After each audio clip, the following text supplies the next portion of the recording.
Olá, muito boa noite, meus amigos, queridos telespectadores da Rede Século XXI.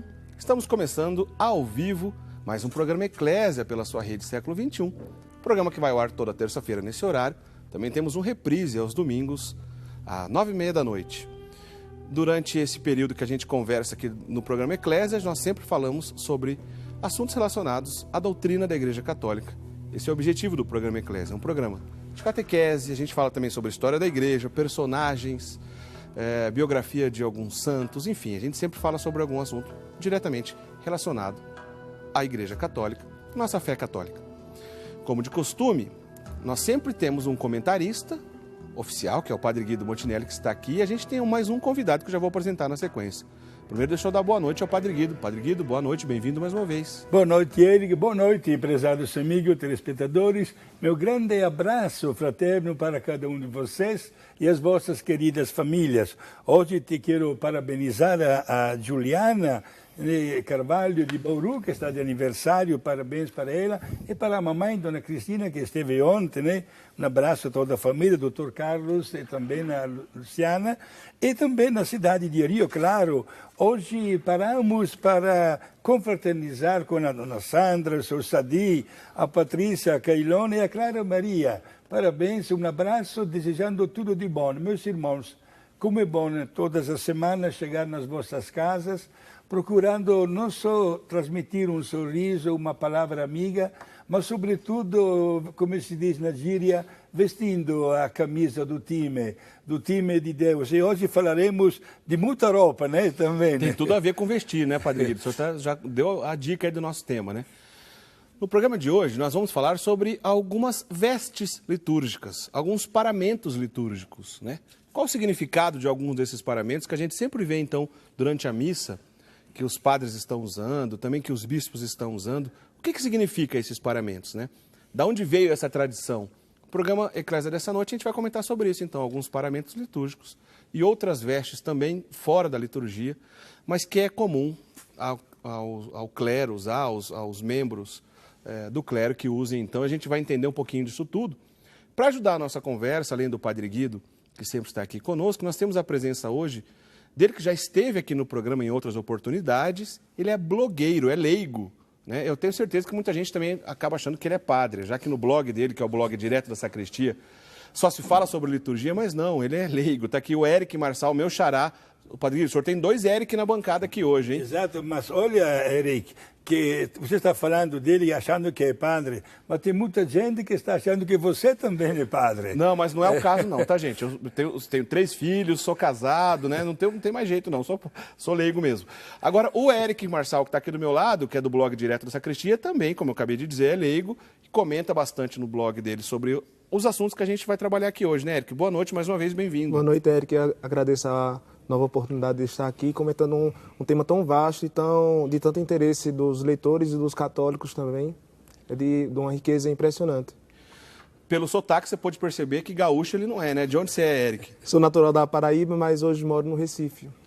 Tá certo. Então, direto do Nordeste, vindo aqui para o nosso programa Eclésia. Bom, então o assunto é isso, gente. A gente vai falar sobre alguns paramentos. A gente vai mostrar, a gente tem aqui algum material bem interessante que a gente vai mostrar na sequência aqui para vocês. E a gente vai conhecer também o Padre Guido, trouxe 2 companheiros rogacionistas aqui com ele, 2 sacerdotes que estão se preparando para ir para uma missão na África. Daqui a pouco a gente vai conhecer e falar com eles rapidinho também. Eu vou explicar mais sobre esse assunto. Vamos começar a nossa conversa aqui, senão daqui a pouco não vai dar tempo, né, Padre Guido? Vamos lá, Eric Marçal e Padre Guido. A tradição das vestes litúrgicas é uma coisa muito antiga na igreja, mas no início mesmo do cristianismo, lá nos primeiros anos da Igreja Católica, não havia uma organização, não havia um tipo de roupa específica que precisava ser usado. Vamos entender um pouco isso. Logo depois que Jesus morreu, ressuscitou e deixou a missão para os apóstolos, a liturgia não era como a gente enxerga hoje, né, Padre Guido? Certo. Então, Eric, analisamos o que aconteceu com Jesus no último dia da sua vida aqui na Terra, quando celebrou a Santa Ceia, instituiu a Eucaristia e disse logo em seguida: fazer isto para celebrar a minha memória. Ninguém teria imaginado que estaria nascendo naquele momento a primeira celebração eucarística. Ninguém, inclusive, tinha um traje sagrado. Aliás, sabemos que antigamente, quando se celebrava a Páscoa, isto aqui sim, até hoje os hebreus usam uma túnica especial, festiva, etc. Mas não era um paramento sagrado. E por tanto tempo os padres celebraram, digamos assim, uma memória do que aconteceu naquela noite, sem ter nenhuma pauta de liturgia nas mãos, sem usar nenhum paramento diferente, certo? E nem em igrejas que não existiam. Onde é que se celebrava? Se celebrava nas casas, geralmente no dia do Senhor, isso está registrado, no dia do Senhor, isto é, o domingo. E o que é que acontecia? Se lembravam episódios da vida de Jesus. Não esqueçamos que Jesus não deixou nenhum documento assinado. De próprio punho ele não escreveu nada. Nada. E por mais de 30 anos os apóstolos, inclusive, anunciaram o Evangelho lembrando tudo que Jesus tinha feito. Depois começaram a aparecer as cartas. Interessante isso. Mesmo que as cartas dos apóstolos na Bíblia hoje são colocadas depois dos evangelhos e do livro dos Atos dos Apóstolos, mas do ponto de vista histórico, primeiro apareceram nas cartas que os apóstolos mandavam para as cidades por eles evangelizadas para manter viva a chama da fé. Depois apareceram também os evangelhos. Então as pessoas se reuniam aos domingos para ouvir um trecho, uma passagem, a história de um milagre, um diálogo, uma oração de Jesus. Meditavam e partilhavam também esta experiência. Depois o sacerdote, sem usar nenhum paramento diferente, pronunciava as palavras da consagração. E depois havia a partilha do pão eucarístico, com um pormenor interessante, que as pessoas levavam também para casa o pão eucarístico para dá-lo aos familiares idosos ou doentes.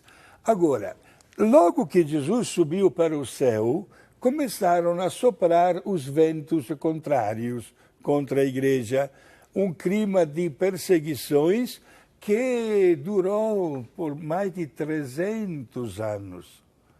Por isso podemos logo dizer que em todo este tempo a igreja trabalhava no silêncio. Não existia um sinal externo que uma pessoa era um sacerdote ou um bispo ou um diácono, etc. Aliás, falando de diácono, né, nós sabemos que os apóstolos tiveram que enfrentar um problema muito sério desde os primeiros tempos da evangelização. Eles não sabiam como fazer para responder ao pedido de Jesus de ir no mundo inteiro evangelizando, quando em prática não conseguiam sair da cidade de Jerusalém.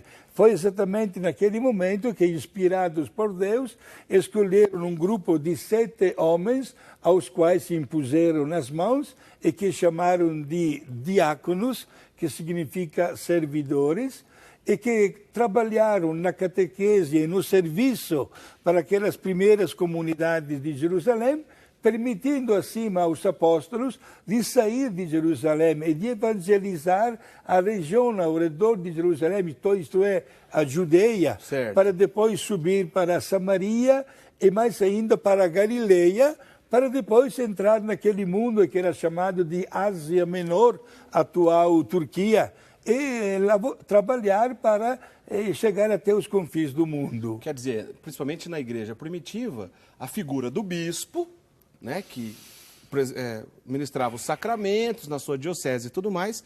Logo depois apareceu bem forte a figura do diácono, como o padre disse, um servidor, para ajudar na missão do bispo. A figura do presbítero vem logo depois disso, especialmente depois da catequese e dos ensinamentos de Santo Inácio de Antioquia, que morreu no finalzinho do século II. Finalzinho do século II, Santo Inácio de Antioquia, que ficou bem clara a missão do bispo, do padre e do diácono. Mas, Érico Marçal, como o padre Guido já começou a dizer, logo de cara, a igreja não estava organizada do ponto de vista litúrgico, para ter uma única unidade litúrgica, os ritos, até porque o padre Guido bem lembrou, os primeiros anos, a igreja era clandestina, não tinha liberdade ainda e também não podia ficar mostrando por aí os sinais visíveis para saber quem era padre, quem era bispo, porque poderiam ser perseguidos e até morto. Mas em determinada época da história, isso começou a mudar um pouco, né? Começou a aparecer, então, roupas específicas durante as celebrações litúrgicas e, certamente, algumas culturas influenciaram isso. Você saberia explicar para a gente como que começou essa história? Como é que foi essa transição de não ter muita demonstração em sinais visíveis até depois de muitos paramentos e roupas específicas para as celebrações e também para os padres e para os bispos? Como o padre Guido falou, no início da igreja, quando a igreja surgiu nos primeiros séculos, ela não foi entregue com um pacote pronto. Tudo que a gente conhece hoje, depois de 2000 anos, ela não aconteceu de uma hora para outra. Então, como o padre Guido falou, tanto porque não podia demonstrar muito, mas também não tinha essa inspiração divina ainda, a igreja não determinou nenhuma roupa diferente para o clero usar. Certo. Era a roupa comum que se usava, a túnica, tudo que a gente vê, desde a veste mais simples até a veste mais solene, era roupa comum.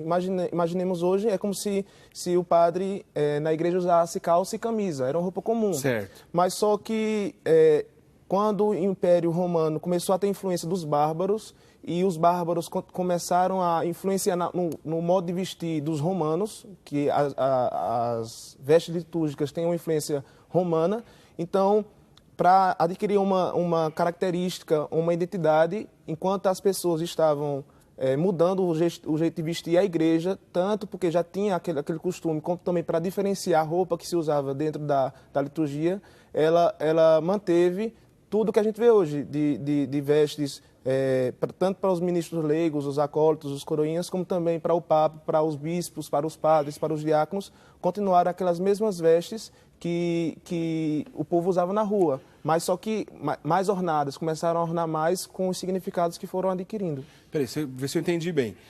Esse tipo de vestimenta que a gente conhece, que a gente vê aí nas celebrações, isso tem influência romana? Romana, principalmente romana, inicialmente também. Tá, e aí, em determinado momento, onde os povos bárbaros influenciaram a cultura romana, e os romanos estavam mudando as roupas, a igreja manteve o costume romano, é isso? Isso. É isso, Padre Guido? Exato, e mais ainda, como tivemos a influência histórica dos romanos, digamos assim, quando, porém, os apóstolos viajaram para evangelizar o mundo, certo, encontraram culturas diferentes até dos romanos.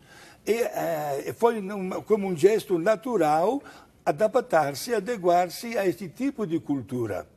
Por isso nós notamos que desde os primeiros séculos apareceram, digamos assim, paramentos bem diferenciados nos vários lugares do mundo, certo?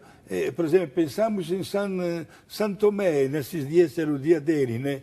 Ele escolheu a Índia como terra de missão. É claro que ele simpatizou e se inteirou também com a cultura típica da Índia. Entendi. Certo? E se nós pensarmos, meus amigos, ao Santo Anchieta, por exemplo, quando veio para o Brasil, ele chegou até, pouco tempo depois que estava no Brasil, tendo catequizado milhares de índios, chegou até a preparar toda uma estrutura litúrgica, uma liturgia adaptada à cultura dos índios. Entendi. E teve a humildade, inclusive, de apresentar este documento para o Papa da época. Isto este processo é muito positivo, que mostra como a Igreja não se diferencia como um status, digamos assim, autóctono, independente, não, mas se adapta facilmente aos vários estilos e às várias culturas. Porque quando a igreja começou a organizar nas primeiras, vamos dizer assim, nas grandes 5 dioceses, vamos chamar assim, Jerusalém, Roma, Antioquia, Alexandria e Constantinopla, essas culturas também influenciaram, acrescentando então suas influências, costumes também, como a romana, né? E a gente vê até hoje, inclusive, algumas dessas culturas que foram preservadas até hoje. A gente vai falar daqui a pouquinho da diferença, rapidamente, sobre alguns costumes dos paramentos dos sacerdotes orientais em relação aos sacerdotes latinos. A gente já disse diversas vezes aqui no programa sobre os ritos orientais, já dedicamos programas, inclusive, sobre alguns desses ritos. Mas essas influências estão presentes também. Isso é visível, né, Eric? O sacerdote latino do oriental tem essa diferença, mas a tradição oriental, na qual aqui no Brasil, a tradição ocidental latina, na qual no Brasil a gente vê mais presente, os pormenores e cada detalhe desses paramentos também é carregado de um símbolo, inclusive teológico. Uhum. Sim. Isso, porque embora seja uma origem prática e também uma origem comum do vestuário, digamos assim, civil, porque era roupa que se usava no dia a dia e também uma roupa mais solene para as festas dos romanos, certo. A igreja acabou também combinando, fazendo um paralelo dessas roupas civis com também um sentido teológico. Tanto o sentido teológico depois adquirido, como também relacionando com as roupas de Cristo, que eu acho que não tem nenhuma outra passagem mais clara dessas roupas que Cristo usava do que na Quinta-feira Santa, quando a gente escuta que ele estava com a túnica, estava com o manto, e também estava cingido. Depois, quando fala na crucificação, diz que ele tirou o manto, só ficou com a túnica. Então, a igreja fez um paralelo, tanto o sentido teológico que ela identificou para explicar, como também Jesus Cristo, o que ele usava, e também as vestes que as pessoas usavam na cultura romana, principalmente. Exato. E temos que, muito bem a sua colocação, Eric, e não esquecendo que a igreja, até hoje, continua usando determinados paramentos também para os leigos. Por exemplo, na hora de batizar um bebê, o sacerdote coloca a sua veste branca sobre o corpo da criança. Antigamente, quando a igreja costumava batizar adultos, entregava uma túnica branca. E todos saíam da igreja, trocavam de roupa e voltavam para a igreja com esta túnica branca, que permanecia no corpo por 8 dias. Expliquei